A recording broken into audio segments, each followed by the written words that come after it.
Hey guys, welcome back to our channel. In this tech tutorial, we're going to break down for you how you can enable the family filter for safe browsing on Brave browser. So let us get started. Alright, so launch the Brave browser on your laptop or on your desktop computer and access your browser settings. To do that, click on the three lines in the top right, click into settings here, and in the next step, switch to privacy and security here on the left panel. And here, click into security here. And after that, what you want to do, guys, is make changes to this option here. Select DNS provider, click into that arrow down icon here, and switch from OS default when available to clean browsing family filter there.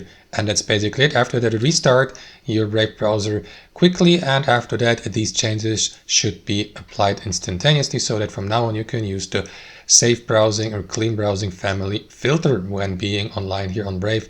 And that's it, guys. That's how it works. Hope you enjoyed this video, got some value from it, and we'll see you next time on our channel.